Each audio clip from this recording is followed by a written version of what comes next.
559ដងសេរីទួដីជាយបង្គួលសេចក្តីសុខគ្រប់ប្រការចម្រើនកើតមានដល់ពុទ្ធបរិស័ទអ្នកមានសទ្ធានិងសេចក្តីជ្រះថ្លាក្នុងបវរធម៌វិន័យនិងព្រះពុទ្ធសាសនាជារាជទឹកពុទ្ធសាសនាទាំងសូមឲ្យព្រះធម៌ព្រះវិន័យព្រះពុទ្ធសាសនា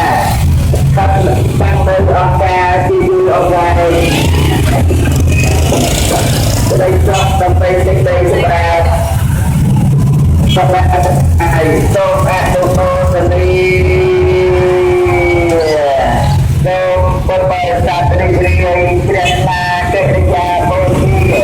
ចំពោះព្រះរតនត្រ័យដែលអន្តរជាតិសម្រាប់ជាអ្នកបានអរគុណជាចំពោះព្រះរិយាបុត្រយាបូជា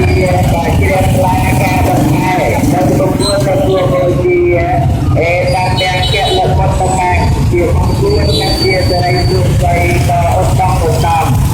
ដូច្នេះសូមពុទ្ធបរិស័ទគ្រប់ព្រះអង្គនិងគ្រប់រូបទាំងអោទៅជាទឹកចិត្តជាតតាជ្រះថ្លាទទួលយកនៅសុខតាជាព្រៃបានសុខសារដែលដល់មកពុទ្ធគុណប្រយោជន៍សេចក្តីសុខនិងសេចក្តីចម្រើនការទៀតដល់ពិភពលោកទាំងមូលសូមឲ្យសេរីសុខใจនិងសុខអ្នកអង្គុលដែលកើតអំពីបញ្ញាឧទ្ទានដែលកើតអំពីអានិសង្សនៃបរិសុទ្ធដល់ចម្រើនការទៀតដល់ពុទ្ធបរិស័ទ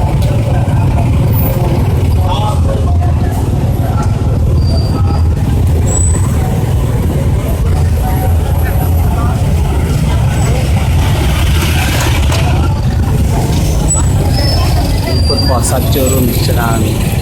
បានចូលរួមអង្គខែវិសាខបូជារាជធានីភ្នំពេញ